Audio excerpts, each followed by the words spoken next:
Hi everyone, welcome to today's webinar. While everyone's jumping onto the link, I can see that there is quite a few of you popping on at the moment. While everyone is taking their time jumping on, let's have a chat.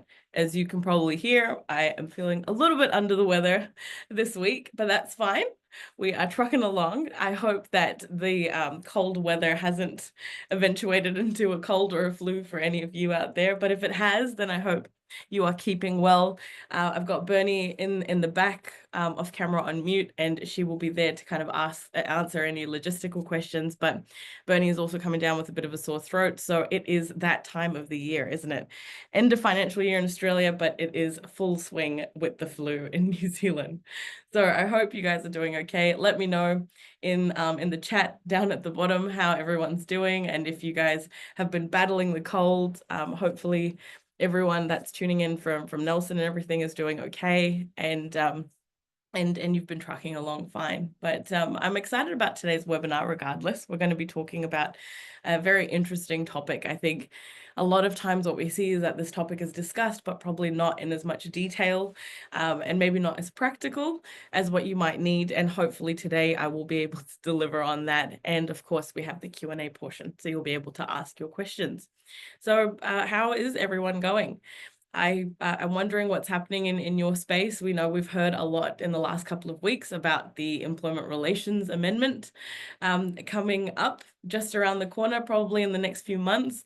Have you heard about it? How are you feeling about it? Do you think that it's going to be a positive change for employers out there? Do you feel a bit anxious about it? Drop it in the chat. Let us know when we finish the presentation today. We're going to ask you about basically what you want to see next. If that's something that you're interested in when it comes to the Employment Relations Amendment Bill, let us know, and we'll be more than happy to chat about it as there's more progression in Parliament. We're still waiting to see what's going to come out. Obviously, it's going to go to the Select Committee, and I'm sure that there will be things that will come out from the MPs saying that this is an overreach and it's, unjust and it doesn't follow natural justice. So if you're feeling the same, then absolutely, we'll have a discussion, let us know, and we can chat about it. So I'll kick things off, I think, relatively soon, and I'll just give it another 10 seconds or so for people to jump on, and then we'll get things going. All right. Well, I can see we've got quite a few people on, so let's kick things underway because, you've got to get to your lunch after this, so I completely get it. Good morning, everyone. Welcome to today's webinar presentation and Q&A session. My name is Sanam, and thank you so much for tuning in to this webinar where we're talking about misconduct and disciplinary action in New Zealand. It's basically our series of an employer's guide to termination. So like I was saying a bit earlier, if you're just jumping on now, it wasn't much. It was just a lot of yarns. What I was talking about was that it's really hard to get information around, terminations and misconduct and disciplinary. That's quite practical. So hopefully Employment Hero and myself can deliver that today. And like I said, my name is Sanam. I am the Employment Counsel here at Employment Hero. It's just a fancy word for an employment lawyer. But what that means is that I eat, live, and breathe employment law across different jurisdictions. But my hub and my main place that I stay, as well as the main place that I practice out of, is New Zealand. So I eat, live, breathe New Zealand employment law. So if you have any questions or anything like that, then obviously more than happy to help you as part of the Q&A. But also if you need any specific legal advice, then we have our HR advisory team that will be kind of presenting to you as well. So before we kick things off fully, I just wanted to make sure that we go over a few things.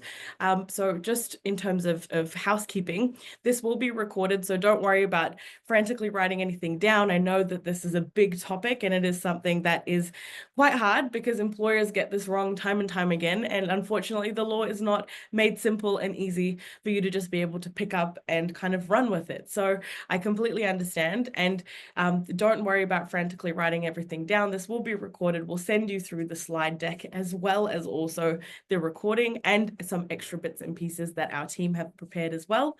And just a disclaimer from my side, I'm just going to make sure that we've got it in here. All right, so the disclaimer is that this is all provided to you in good faith. So just make sure that if you're dealing with anything in particular, specific legal advice, anything like that that you need, absolutely go and find a lawyer in your area. But like I said, we also will have our HR advisory team jumping on to talk to you about the service. So if that's something that you're interested in, then we've got your back. So just keep in mind that we're going to cover a few different areas of this kind of topic when it comes to terminations and disciplinaries.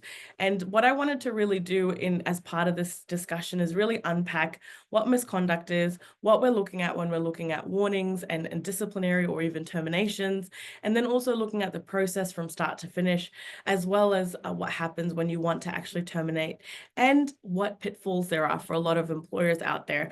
I've seen so many cases now in my time doing this for almost better part of a decade. So with that means that I've seen where employers go wrong and where they go right. And hopefully I can help you kind of understand the differences there. So we'll kick things off and make sure that we kind of start off by really understanding what the difference is between misconduct and performance. Bear with me, I might cough in between. So just bear with me there. But when we're looking at misconduct and performance, a lot of times it's a bit hard to differentiate the two. And it's important that when you're going down a termination route for misconduct, you've actually chosen the right, the right elements, and you're not looking at performance instead. So let's have a chat about what misconduct actually is. So it's where an employee does something wrong through their actions or inaction, and it's about behavior. So when we look at performance, yes, to a certain extent, there is, bits and pieces of behavior involved in that, but you're looking at standards of work that are not being met, or you're looking at the fact that the employee might need to do X, Y, and Z, and they're not able to do it to the required standard. So that's kind of what you're looking at when you're looking at performance. Now, when it comes to misconduct, it's a bit different. Conduct is more around the actions, the fact that they might, be late coming into work, or the fact that they might steal. So there are usually two branches of misconduct that we've got. We've got general misconduct and we've got serious misconduct. Now, general misconduct is usually things like I just mentioned, lateness. You've got unauthorized absence, maybe even swearing in the workplace, or maybe not following dress code, for example. So if you've got somebody that's consistently coming in late, might be 5 minutes here, 10 minutes there, that's usually general misconduct. As much as it can put your business out and make things very hard operationally for your business, I know that when I worked as a legal advisor for the Restaurant Association, time and time again, we would have chefs that were meant to be opening up, at 5 a.m. and they wouldn't be there at work, and they wouldn't be, coming in or they'd be late. And because of that, the employer was basically, put out of profit and revenue during that time. So it's important to understand the difference. But usually when it comes to lateness and things like that, it doesn't necessarily mean serious misconduct. And the reason why is because serious misconduct is usually defined as something that has really undermined the employment relationship, really broken down the trust and confidence to the point where it's irreparable. So there's no way that you can come back from it. And usually what we look at when we're saying serious misconduct is theft, falsifying timesheets, bullying, harassment, sexual harassment, things like that. Things where it creates such a huge risk in the workplace or such a damage to the employment relationship that there is no way that you can come back from it. And I know a lot of times, like I said, general misconduct seems like it could be leaning that way, but there is a clear distinction between the two. And we'll kind of get into that a little bit more as we go on. So hopefully this makes a bit of sense. Sorry, bear with me. Hopefully this makes a little bit of sense and that you understand the differences between the two. One is more around performing up to a particular standard. And then when you're looking at misconduct, that is more around your behavior, your actions in the workplace, your inactions, maybe you're negligent with things like that. So we'll move on to basically looking at how you can address misconduct. So of the first part of this series that we're running, we spoke about performance. So that was how to address performance. Now we're looking at how to address the fact that your employee might be coming in late, or they might have stolen something in the workplace, those kinds of issues. Usually you would do a disciplinary process, and the disciplinary process, which we'll get into step by step, that will lead to a disciplinary action. And the action is actually what you're trying to kind of end the process with. Usually disciplinary action is kind of something that's corrective. You're looking at it as a way to prevent further misconduct. Of course, you can never stop an employee from going back and doing something again, or revisiting that particular misconduct later on down the track, but it is your way to kind of correct the fact that they shouldn't be doing this, and to put them on notice effectively to say, hey, this is not okay.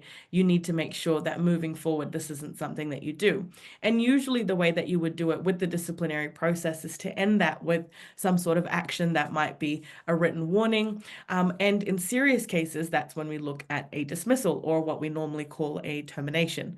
So it can be a lot of different actions that you do in terms of disciplinary action. And I know I haven't got it written on there, but there are so many things. The most common ones are obviously warnings and looking at a dismissal or termination, but there are other ones that you can do. For example, if you've got an employee that maybe has been negligent in the workplace, or that they have engaged in some sort of unwanted conversation. It might not be full harassment or sexual harassment or bullying or anything like that. You might want to, as part of the disciplinary action, make them do a particular course or a training or something like that to help them course correct and bring them back onto track. So it doesn't always have to be a written warning. It can be so many other things that you can add on and tack on to try to get the employee back on track. So we'll move on to the next section, where we're going to really look at the disciplinary process and break it all down. Sorry, bear with me. The disciplinary process is you'll see so many things about this online. Sometimes it will be that the disciplinary process is a 5-stage process. Sometimes it will be a 7-stage or an 8-stage, but it varies from process to process. Sorry, I'm just gonna take a drink. But usually what you'll have as part of the process is that you'll have set things that an employer will need to do. Usually, in order for you to kick off a disciplinary, you need to make sure that you've got your facts in order, right? That you've got a clear investigation or a preliminary investigation that you've run, which details exactly what the allegations are, and really puts together the facts behind the case. So what I mean by this is that, let's say that you've got an employee that's said to have stolen something in the workplace. You need to make sure that you're starting to gather your facts here. Not necessarily because you're going to go in for a full-blown termination right then and there, but more so to have a look at, okay, what we need to actually do is sit down and have a discussion around what exactly the employee, did at the time. Do I have CCTV footage? Do I have any statements? How did this come to light? What is actually the backing that I have here to really understand what happened?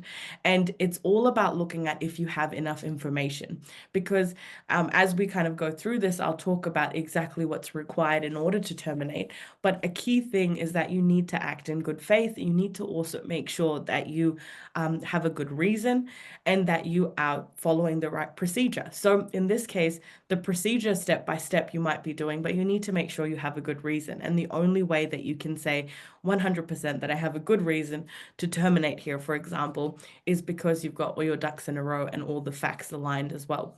So making sure that you thoroughly investigate before you go into a disciplinary process. And sometimes what that might mean is running an investigation process beforehand. So that might mean that you need to go in and you might not have all of the facts. You might have some CCTV footage, but it's a bit blurry, or you can kind of see the employee doing something in terms of stealing, but you need some more information. Then you can absolutely run an investigation process beforehand as well. So if that's something that you're interested in learning more about in terms of investigations and things like that, then let us know. We can definitely do that for a webinar as well. But usually what most employers would do is that they would do a bit of a preliminary investigation, realize that this is kind of what we can see is a bit of an issue, and then they go into a disciplinary process. And what that means as part of the disciplinary is you're kind of doing an investigation anyways, right? You're inviting the employee, you're basically giving them a letter that says, look, we're alleging, it's all allegations, that this is something that that we've noticed in the workplace, or that has happened. And in this case, it might be theft of X, Y, and Z, and it happened on this particular day. And we're alleging that this is, what came of it, and all of those different things. And you might build that out into your letter, and then you invite the employee into a meeting to have a discussion about their feedback and what their response is to all of these things that you've laid out in front of them. And that's where the employee can turn around and give you different reasoning, or different, they can accept it. Usually in those disciplinary meetings, we see sometimes that the employee just goes, they hang their head and they say, look, I'm really sorry that this happened. Or sometimes they turn around and they say, no, this didn't actually happen. It wasn't me that stole it. It was X, Y, and Z, or it was this person, or no, I was actually taking this to do this. If that's the case, then I would say take that extra step. Don't take it on face value. Don't shrug it off. Take that extra step to maybe investigate further.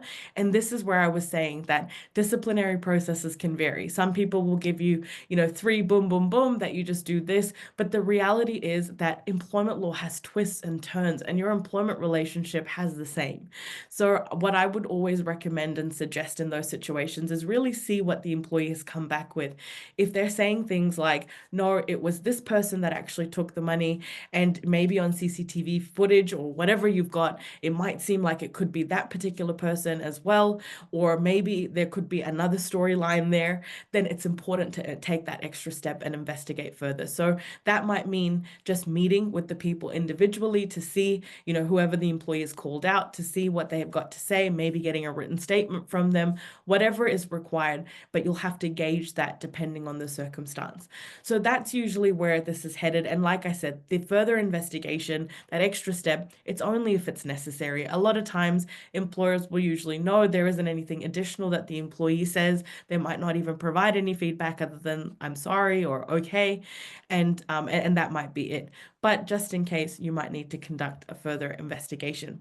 Now, in terms of the last few steps that you need to do, I would say step 5, again, if you have to do a further investigation, you hold a meeting with the employee again, where you present further information and further facts to them. And that's where the employee will provide more commentary, more response to any allegations or any further information that you've received. And from there, you take whatever the employee has said, whatever feedback that they've given you, and that's when you go and move on to step 6, and you make a preliminary decision. So this is the time for you to really consider what the employee has said. Look at the balance, see what the employee is saying. If it is something that you can tell that, it definitely is more in line with that the employee has breached policy, or that they've breached their employment agreement, maybe they have actually stolen, a particular thing from the till, or whatever it is. If any of that has happened, then it's important to make sure that you have considered all of that, considered their feedback, any other factors and things as well, and then look at proposing a preliminary decision. So that's basically you proposing an action, but you're doing it in a preliminary kind of phase. Because what you're doing is you're allowing them to still respond, and you're saying that no decision has been made right now, but this is based on everything that you've told us, based on all the information that we have, this is where we're going to go.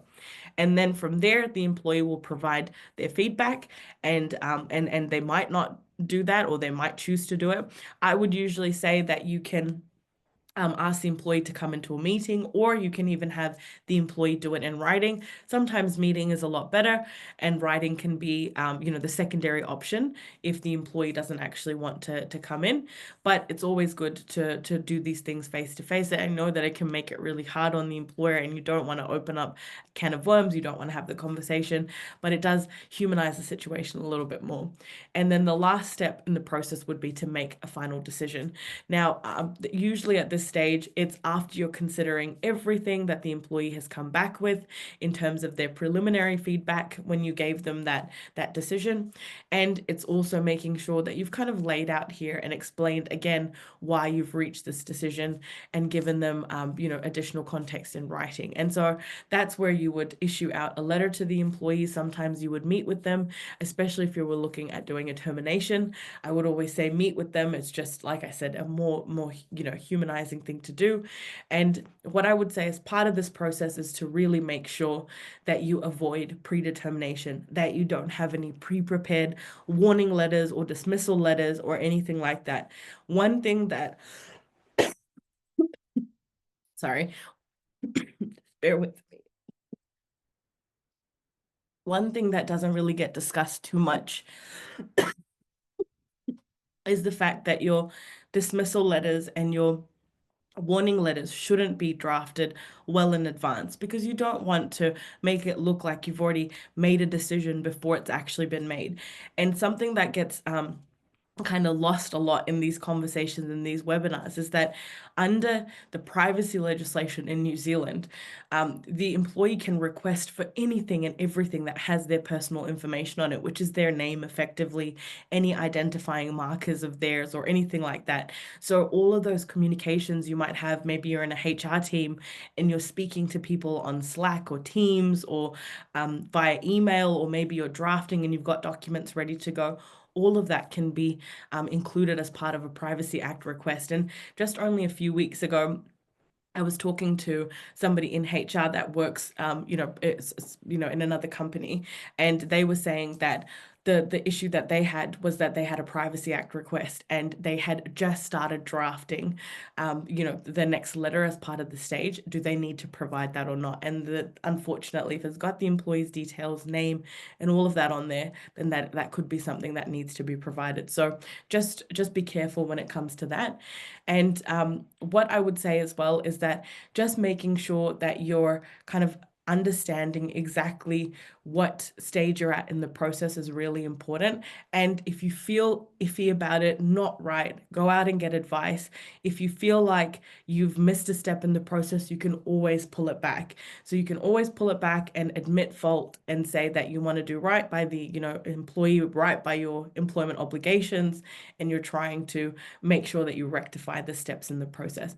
It's always better, much, much better, to have a clear-cut disciplinary process than to have something that is done poorly or all over the place, or might be, certain procedural requirements are skipped, because what that would mean is it undermines your termination. So let's say you want to do a dismissal process after giving several warnings for lateness. Now, if you didn't do those disciplinaries correctly previously, and you've now realized that, oh no, I've actually, skipped certain steps, or we didn't do the preliminary decision, or something along the way has gone wrong, then to be able to terminate will be quite risky, because you actually haven't built up your case properly to be able to terminate, since you've got a few processes here that were a bit botched or maybe not done correctly. So just keep that in mind, and we'll get into a bit more of that when we get to the termination section as well. So I'll move on to kind of what's really needed to terminate, and I've already touched on this a little bit as well, and I can see some questions coming in, and so I'll definitely get through to get through to them at the end of this. But as we're kind of, if you have any more questions, keep putting them through if anything comes up, or if you think of anything.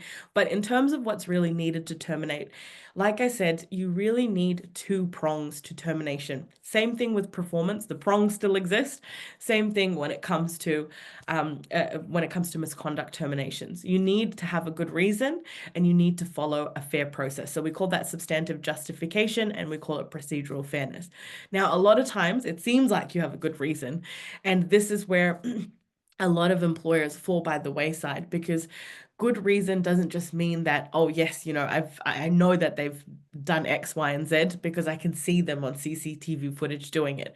The amount of times that I have received as a lawyer CCTV footage or information, which as a third party picking it up, I can't see the person's face. It's blurry, or the allegations don't make sense, or the timing doesn't match, or there's so many issues. That's where it usually causes a lot of holes in an employer's case. So it's really important to make sure that you have a good reason. Just the fact that you have a hunch or an idea is just not enough. It has to go a lot further beyond that. And procedural fairness, the fact that you've got to go through these particular steps in the process is really, really, really critical. And a lot of employers, they skip or they miss certain steps in the process, and that's usually what causes issues for them when they look at terminating, because effectively it would be procedural defects in the process, and then therefore it would be an unjustified dismissal, right? Because you need those two prongs to be able to terminate. So like I said, those two areas are the main things. But what do we know about what's actually required in a fair process? There's a few layers to this when we look at what a fair process is. So it's not only following those steps, it's also making sure that you have, like I said, a good reason, but then you've been communicative with each other.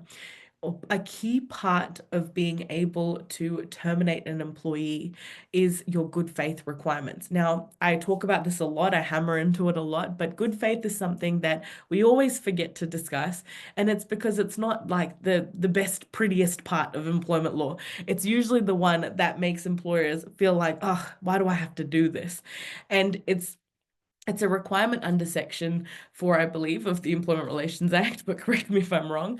But it is the section that deals with the fact that an employer and employee have certain obligations to act in good faith towards each other. So they have to be communicative. They cannot mislead or deceive each other.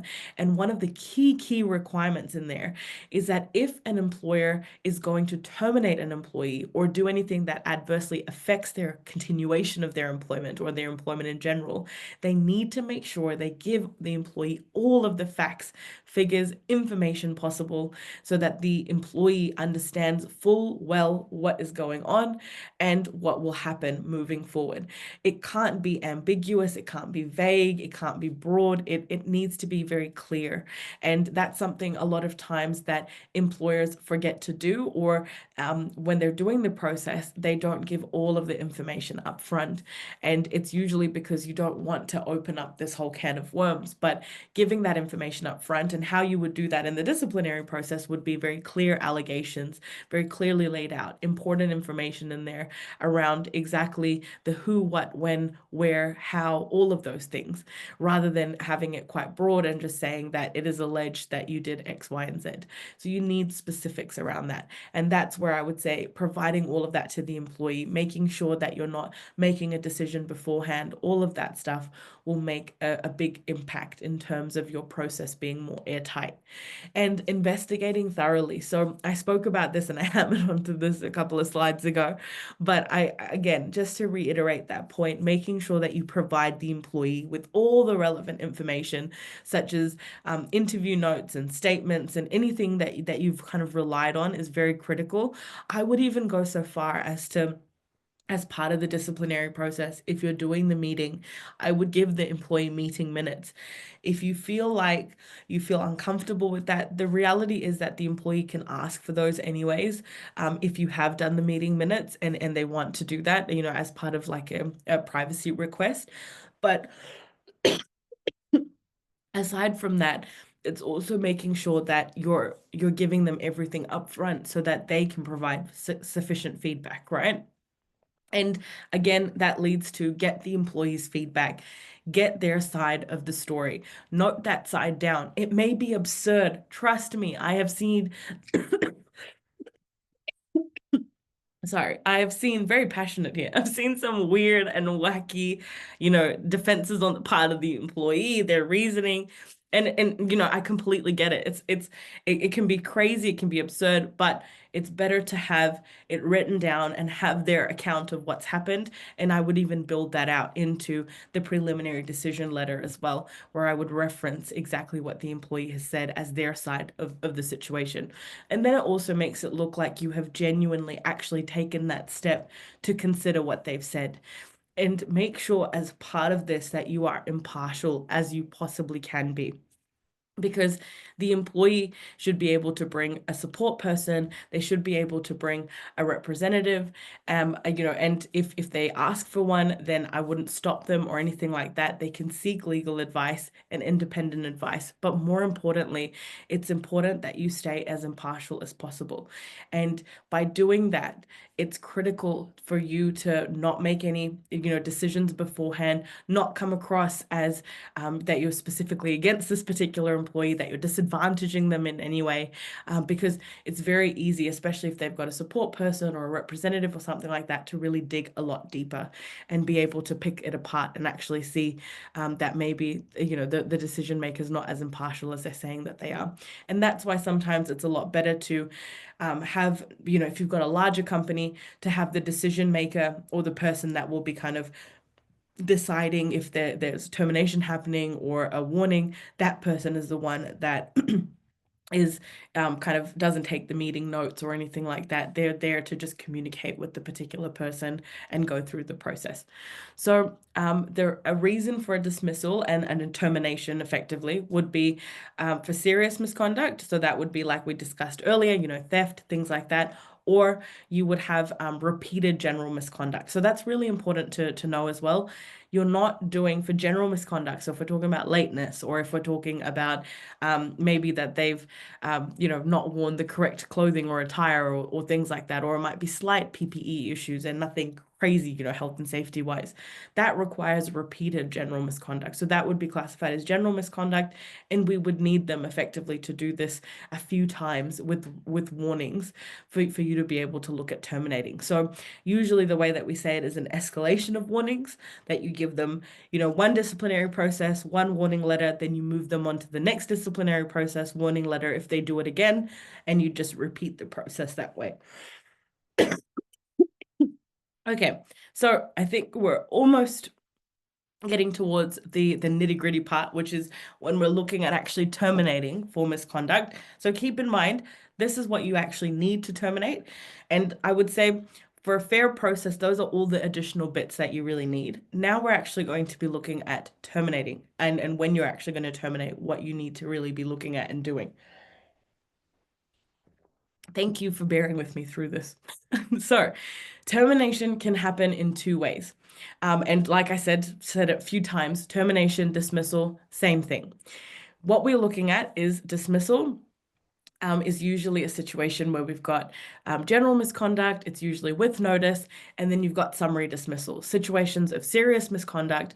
And what you're saying here is that this is just so severe, so serious, irreparable damage to this employment relationship, a complete breakdown of trust and confidence, that it's to the point where we are not going to give you any notice, or you might pay them in lieu of notice.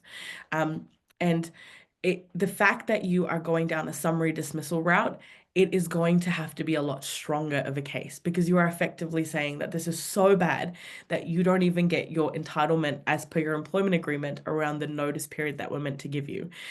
So it's really important to make sure that if you're going down that path, you have a really, really, really good, strong case. And usually what that would mean is going through a very good investigation process, maybe sometimes even involving the employee in that investigation process before you start a disciplinary process.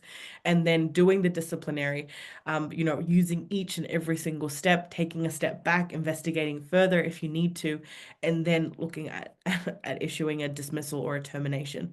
So that's usually how it can happen. And what we have seen from cases is that if an employer has a summary dismissal situation, It absolutely can be an airtight case for an employer, and it can go to an employment relations authority situation, and the employer can actually walk away from that as actually acting fair and reasonable. But it only will happen if you follow the process correctly, if you kind of do everything, and you also take a step back when you need to. A lot of times, what we do is we get a bit of tunnel vision and we think we're in the process, we just got to get it done. But it's important to take that step back. Sorry. It's important to take that step back and have a look at it again and really consider it again. Now, with the dismissal, when we're looking at general misconduct, you're just escalating your warning. So, like I said, you need to make sure that you're going through this process in a way where you are escalating the warnings, where you've run full disciplinary processes, the employee has been fully warned, and given a written warning, and then you move on to the next disciplinary process if they do the action again. A lot of times what would happen is that there would be overlapping situations. I would always say to separate your disciplinary. So if you've got a disciplinary happening right now, and let's say it's for lateness and you haven't ended that yet and the employee is still coming in late in between, you have a few options. You can either extend and the disciplinary process and add in the new allegations, or you tie off the process. Unfortunately, you've got to cut your losses for these few days that the employee is late while you're running this process. And then if they're late after you issue out a written warning, then that's when you would start the process again. So if that makes sense. So you wouldn't let the timeframes overlap. You need to make sure that the person's been fully warned before you kick off the next process. Otherwise, they could say that, you didn't really fully warn me. We were in the middle of a process, and then now you're saying that I haven't done the right thing, even though we know, like, they're late. So just keep that in mind. And this is where I wanted to get into the main kind of nitty-gritty of where employers really go wrong and what you can do to kind of fix this. So I had a situation come up. Actually, somebody came over to my house a little while ago, and it was just a few weeks ago, and they said that they had a situation where they saw an employee giving out free drinks at the bar, to their family members, and they obviously weren't very happy with it, and they wanted to know what they could do. And the incident had happened weeks and weeks prior to them coming over and chatting with me. So that is a huge problem that a lot of employers get, they basically are trapped in, and it's something that they get stuck on all the time, because you see an issue pop up maybe today, 2nd of July, and then all of a sudden you get busy with things because you're not at work to be managing and people managing, especially when you're a small business. And when you've got a HR team in a large company, you've got so many employees that the managers are dealing with. Sometimes the managers have forgotten about a particular employee and they haven't chased something up. So, if an incident happens today, for example, I would give it probably maximum about a week, maybe maximum, like really pushing it into two. But I would not go past 2 or 3 weeks, to actually start looking at a disciplinary process. Why? Because especially if it's something where the employee has been able to do it time and time again, they could always say that, oh, well, I've been doing it for the last couple of weeks and you haven't said anything to me about it. You haven't really addressed it. These things need to be very timely and they need to be addressed as soon as possible. A recent case that I've spoken about as well, that case showed that there was a letter of expectation sent to an employee. I believe it was at the end of January, for example, and the employee repeated the conduct again. And by the beginning of February, the employer had already started an investigation process for the repeated conduct, and then they launched into a disciplinary process after the investigation was done. And that was only about in a 2-week time frame, to just get to the disciplinary. So they really kept the process tight. So make sure you're not waiting too long after an incident has happened or something has gone on. And unfortunately, with these things, you just have to stay on top of them and you have to go out and find, the answers and do your investigations. And if there is any kind of delay, though, on the part of the employee, maybe the employee is sick or unwell, just squeeze that into your letters. Like, mention that as, that the employee said that they are, unwell and not able to come in, and, you wanted to make sure that they're fit for work. And so that's why obviously you've put the disciplinary on pause, or something like that. So you can use that to your advantage, and you can absolutely go down that path. So just keep that in mind. Not interviewing all the people that you need to interview, or having a biased process. So it's hard. I'm not gonna lie. You're gonna have situations where you might feel like, hey, I just think that this person wouldn't do this, or like, that they've steered me in the wrong direction. But it's very, very easy to get into that trap.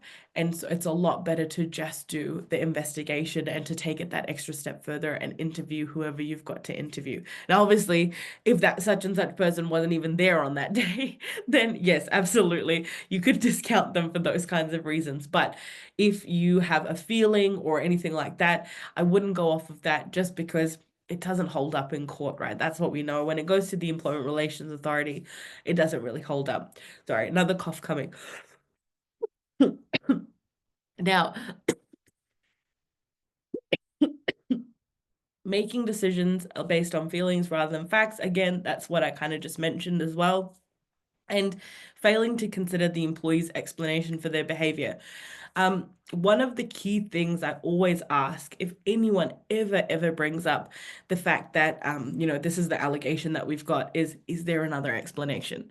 Is there something else that the employee could bring up, or that could be explained? And the reason why I do that is not because I'm trying to undermine the allegation or anything like that. It's just so that the employer or the HR manager or whoever it is ready, and they know that this might potentially come up, or there is another explanation, or also to help you be able to investigate if you need to, or to go down that path. So making sure that you really understand if there are any other explanations, and when the employee does bring it up, or if they do, making sure that you kind of really consider that and look into it, like what I said with the process and the steps, is going to be very critical. And making sure that the employee can go out and seek advice is again really, really critical, because the employee is able to bring a support person to these meetings. They are able to bring a representative, and you need to give them enough time. So usually what I would say is, between the disciplinary invite and asking them to come in for a meeting, I would say at least a business day or 2 business days, for them to actually have that time. I would never send out a letter, any employment letter, that is part of a process on like a Friday and an evening or afternoon, and ask the employee to come in for the meeting on Monday morning, just because that weekend period, it never looks good. It's a time when the employee can rarely go out and actually seek legal advice or anything like that. So I would usually give them a couple of business days, or at least a business day to come in for that meeting. Now, and that means moving it to maybe Tuesday. So also, I would say, between the time that you meet with the employee and that you're looking at a preliminary decision, again, that could be just a day. I wouldn't always say to just barrel in and go, okay, after I've had this meeting, I know what I'm going to say. It's definitely that we're going to give him a written warning, or whatever it is. I would say just still give it a day. At least by the next day, have some sort of preliminary decision. And then when you send that to the employee, give them, again, a couple of business days to actually look over that and provide their feedback. And they might want to do that in writing. And then when you meet with them, then that's when you would, consider their feedback again, and then issue out a decision. And again, it's something I wouldn't do it, straight away after an hour, or just stop the meeting and then reconvene and then say that, look, actually, we're going to terminate you right now. I would make sure that, you take a bit of time to kind of consider and deliberate. And what I've seen with so many processes and so many cases is that usually, even if you give a little bit of extra time, it's never considered a bad thing, right? It's always considered horrible where the employer rushes, or where the employer delays and they spend weeks and weeks and weeks before addressing an incident, but never because they've taken an extra day, or they've given an extra day to the employee. That might be an extra business day or something like that. And I know I've hammered into this one as well, but not doing an escalation of warnings is another reason where employers go wrong. The amount of times that I've had somebody on the phone when I worked in advisory saying, what do you mean I can't terminate them? They've, come in late. They're half an hour late to work, work, and you know, this is ridiculous. But it's the reality is that the way that the laws are designed in New Zealand for this particular area, it's all case law based, and the cases we've seen time and time again have been very, very clear in how this needs to be addressed when it comes to general misconduct, and it has to be that escalation of warnings. So that is basically a wrap up of everything that you need to know, hopefully, you know, to get you kind of up to speed with disciplinaries and how to actually run those terminations. What I will do now is pass on to Tracy Black, who works as the head of our HR advisory service in New Zealand. Absolutely amazing. She is fantastic and knows the stuff inside and out. So, Tracy, if I can get you to kind of jump on and let me know what you want to give us like a little bit of an idea around what we've got at EH to help these guys. Hi, everyone. Thanks, Sanam. No worries. Yes, as Sanam said, my name's Tracy Black. I'm the head of HR advisory for New Zealand at Employment Hero. So I wanted to just give you a really quick snapshot of the service that we provide in the advisory team. So first and foremost, we provide unlimited workplace advice. So it's on-demand workplace advice via my wonderful team of HR advisors, which is available via phone and email. We like to keep things really simple. We're not going to talk to you in language that you're not going to be able to understand. We try to make it understandable. We understand that, you know, these processes are complicated enough without us adding complication in by using a lot of legal jargon and making things more complicated. So we really pride ourselves on, you know, providing you with advice that's really easy to follow and very clear and concise. We also have a library of policies and guides available. So if you email us and you're asking us about something such as a performance management process, we like to provide you with a whole lot of guides, letters, templates to go alongside that advice, which is, again, you know, ticks a box in terms of them being legally being compliant, but also, you know, plain English, easy to follow policies and guides. One of the things we do when a new client signs up with us is we undertake a compliance health check on each of our clients. So that involves our clients filling in a form which asks a number of questions.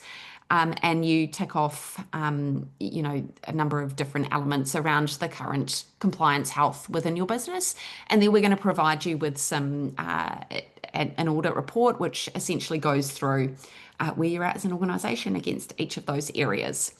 And then finally, one of the key benefits to our service is that if you engage with our service and you follow our advice from beginning to end, and that ends up in a claim, then you are entitled to advocacy, which means Employment Hero will support you through a personal grievance process up to mediation. So we obviously don't want to get you to that point, and we do everything in our power to try and stop it from getting to personal grievance, but these things do happen, so there is a backup to be able to support you if those personal grievances come out at the end of a process. So yeah, that's the service in a nutshell. Yeah, we deal with a number of different clients and their, you know, issues every single day. So nothing surprises us. And we're all, yeah, as I said, very passionate about HR and, you know, really want to be there to support our clients. So thank you, Sanam. Oh, that's awesome. No, thank you so much, Tracy. I always love having you on these calls because it's so good to hear about the service. And it's something that when I started at Employment Hero a couple of years ago, we just didn't have this offering at that time. And it's just great to have something to provide customers and to give them something that will actually give them peace of mind, right? Because it's one thing to have a platform, but then to have that extra piece of advice to say, hey, have I actually done this correctly? Or is this policy right? Have I actually put the right policy together? It always gives you peace of mind. So thank you so much, Tracy, for coming on. So what I will do now is, because we're at the Q&A and I know we've got quite a lot that has come through. So I'm going to try to, I always make it a mission of trying to get through these as quick as I can and as many as I can. So I'm really hoping we've got quite a few sitting here, close to 30.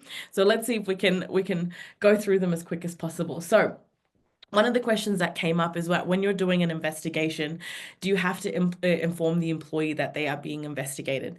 It really depends on the type of investigation that you're doing and the particular scenario that you've got. And this is where that legal advice piece will always be a lot better than, or, going to the HR advisory team would be a lot better than trying to tackle this on your own. And the reason why is because at the end of the day, if you have something like a bullying investigation, then you would need to notify. Once the complainant has come to you, you need to notify the alleged, and you need to go on that kind of path. When you're looking at a situation where it's a disciplinary process, if you can see on CCTV footage very clearly that this employee has done X, Y, and Z, then you probably can just launch into your disciplinary process after getting a little bit of an investigation, a very mini preliminary investigation to just fact find and gather quickly. And that usually doesn't take too much time. So you can see it can vary quite a bit. And I can see here that we've got another question around, again, same thing. So do they need to be notified? And like I said, it just depends on the particular situation. So if it's bullying or something like that, or sexual harassment, I would let them know. If you're just gathering details and evidence in terms of GPS records, CCTV footage, and things like that, then necessarily probably no, that wouldn't be the case, but it can always vary. And that's where I would say just get that extra bit of advice for that peace of mind. And in terms of, so somebody asked something around, sorry, just bear with me, I'm just trying to read through these. So how much time should an employer give to the employee after proposing an outcome before confirming the decision? So we've already touched on that a little bit towards the end of when I was discussing kind of the end stages of the process and where you can go wrong. But I would say at least sorry, at least give them until the next day to give that decision. Sometimes rushing through won't be the best thing to do. Sorry, bear with me. Sometimes rushing through won't be the best thing to do because it will look like you've been a bit harsh in your judgment or that you haven't really considered all of the facts. So that's why I would usually give it until the next day. Okay. All right. So what do we got next? So how do you suggest that this process changes when you've got when the misconduct is underperformance and the disciplinary process is a result of a performance improvement plan being failed? So this is something that we discussed in the first part of this kind of series. So we will be sending out the first part as well. So just keep an eye out for that. That one kind of will go into all of this. I would love to answer it here, but it is a little bit different, and that will kind of explain to you how a performance process kind of goes into this weird disciplinary process. So just remember that we're going to send out the information, but it is a really good question, but it was like a half an hour long explanation at the time. So so that's why I would say just wait, we'll send out the details. And somebody said that typically they send through an investigation meeting invite, put forward all the information about the allegation, invite a response from the employee and the support person, and give a possible outcome and treat the meeting as both the investigation and disciplinary meeting. If new information came up, they do a further investigation. You can absolutely do that. It would be a disciplinary. Make sure that it's very clear that this is a disciplinary investigation, that it's not just a random investigation that you're doing. Make sure you clearly lay out, where this will potentially go, where the action will be disciplinary action up to and including a written warning or first and final warning, all of those different things. Make sure that you've at least, considered that and had a look at that. And as long as you're not misleading the employee, they know what they're fully, involved in, and you've ticked all those boxes in terms of doing the critical parts of the process, then that's absolutely fine. It doesn't have to be investigation, then disciplinary. And that's why a lot of times we call it disciplinary investigation, because when you invite them to the meeting, you're still investigating at that first stage of the process. And another question that came up is, can you talk a little bit about when employees are being very difficult, arguing and denying everything, throwing out counter accusations, delaying meetings? Look, it's tricky and it's really hard. And this is what I would say is not palatable. And I usually say this when I talk about this outside of a work environment, but sometimes I do feel like employees, and I'm an employee myself, can be a bit like toddlers, where they do need to be kind of reined in, and then you do need to kind of bring them back on track. And sometimes in these meetings, those things happen. And sometimes the employee will kick up a fuss, or they will try to derail, or they will do things like that. So to answer all those variables that can come up, If they're arguing and denying, you absolutely do not need to sit through that as an employer. I would stop the meeting and I would say that we can reconvene the meeting when everybody simmers down and everything's a lot better. If you feel like that the meeting is getting out of hand or anything like that, you can reconvene for another day, or you can even ask for further feedback in writing. So as long as you're giving them the option and the ability to still provide feedback, that's the critical component. And then the fact that they might be throwing out counter accusations and things like that, it's really important to make sure that you can look into, you can write down everything that they're saying. And if it's something that's justified and worth looking into, then you can absolutely say to them that you're going to look into that. But if it's unrelated, or if they all of a sudden are saying, but I'm a good performer, or I've done this, or I've done that, that's unrelated to this conversation that we're talking about misconduct here. And that's where I would, reiterate that point with the employee. Now, if they're delaying meetings, that's a little bit of a different story. If they're purposefully doing it, and you can see that sometimes you need to just pack up and move the process along, it's a fine line though, because a lot of employers try to do that when the employee says that they're feeling unwell or anything like that. And I know for a fact that when I represent employees, when I have done in the past, not anymore, but I would always use that as a key argument, that the employee was unwell and the employer still reached out to them about this disciplinary, and just make it seem, very emotional. So it's just something to keep in mind. And it's, if the employee is purposefully delaying it, then that's a bit of a different situation. And there are a lot of circumstances where you can just continue on with the process. If the employee is choosing not to play ball, or they keep choosing not to come into work, or they've maybe gone AWOL or something like that. But get advice around that one, because it can be a bit tricky. And also, what should an employer do if the employee has a support person who is being aggressive in the meeting, talking over everyone, shouting, etc.? Now, again, support person, a lot of times we don't realize that they actually have a lot more rights than we think. They can speak on behalf of the employee. They can, basically give their 2 cents, and they can be there for moral support and all of these things. The way I shut that all down in terms of what this person asked around them being aggressive and all of that, if you get a support person walking in, the first question I ask is, what capacity is this support person here in? Are they here to be a spokesperson for you? Are they here to speak on your behalf, to give answers? Because if they are, then I want you to know that I will fully take what they're saying on board in terms of your answers. And a lot of times when you say that to the employee, they go, oh, I don't want them to answer for me. I would like to provide my own answers. So because of that, that usually puts, at least the person on notice that, like, look, this is what we're actually going to do. Now, of course, in the middle of the meeting, if they're shouting, yelling, and all of that, again, stop. You don't need to be engaging in that. And I think a lot of times employers are afraid to put their foot down with that. It's not saying that, that's it, we're just going to give you the written warning. It's saying that, no, we're not going to take this. We're not going to sit here and be yelled at. That's not why we're here. We're here for a constructive conversation so that we can get your feedback. And we're more than happy to put a pause on this, and then we can just reconvene at a later time when everyone's calmed down. And when you do that, that could also make the support person look bad in the eyes of the employee. So think about it from that perspective as well.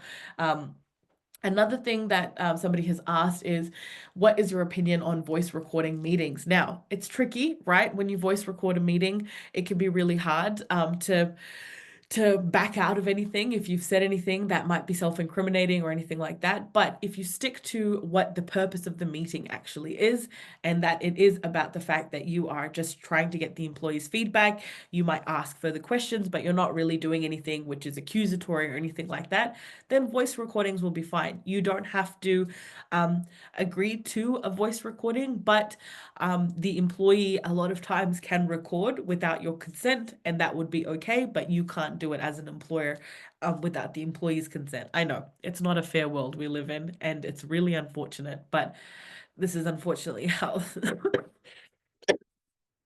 the privacy legislation is kind of set out. And I think somebody's asked the same thing again around the accuracy of those kinds of recordings.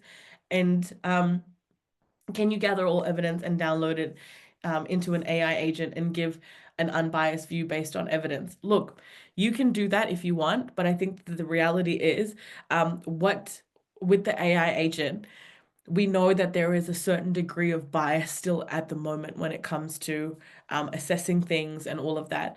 I wouldn't just rely on that as my sole reasoning.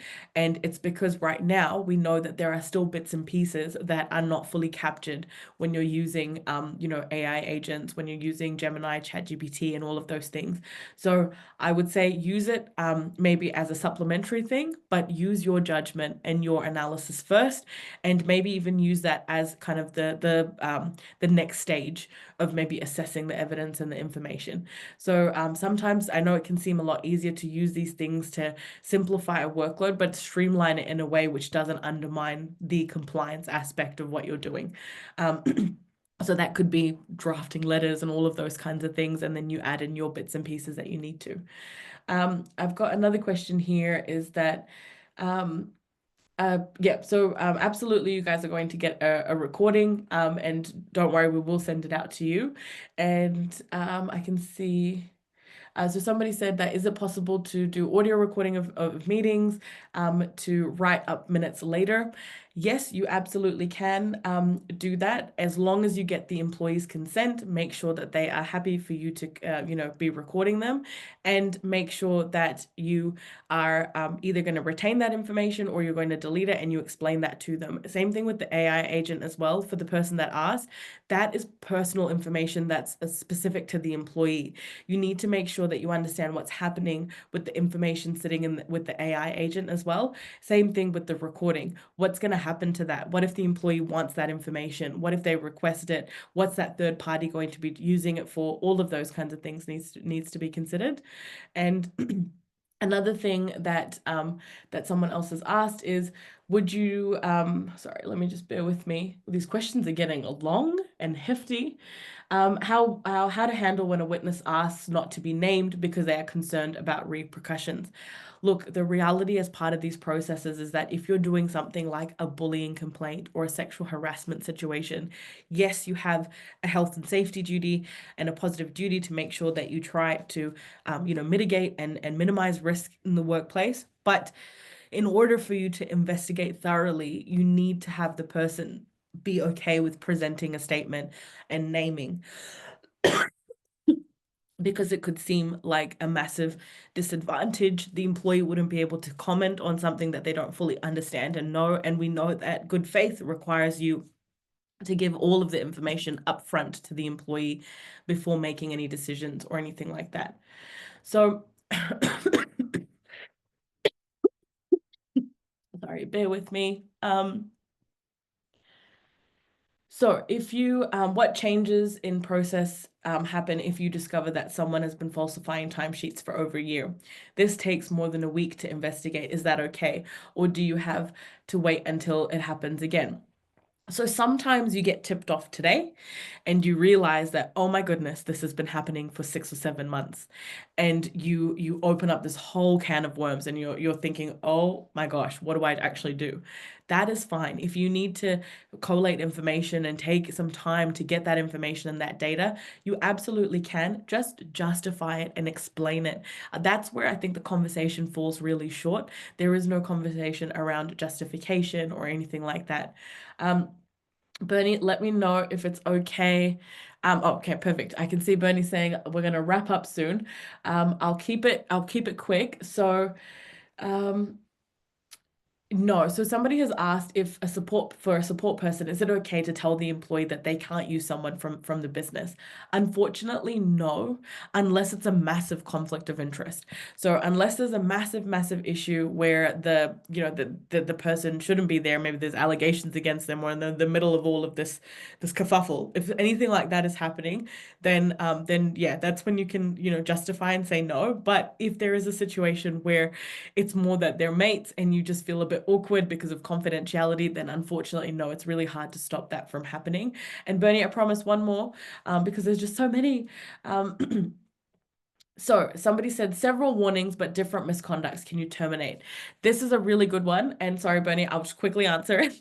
No, it's very hard to just terminate without it being an escalation of warnings or different types of when it's different types of misconduct, it is a lot better if you can show that there is an escalation of the same kind of conduct. But with that said, it's not 100% a no, it's just the severity of the situation. So if you've got very minor general misconduct here and there, 5 minutes late, 10 minutes late, it'll be very hard to terminate them off the back of that.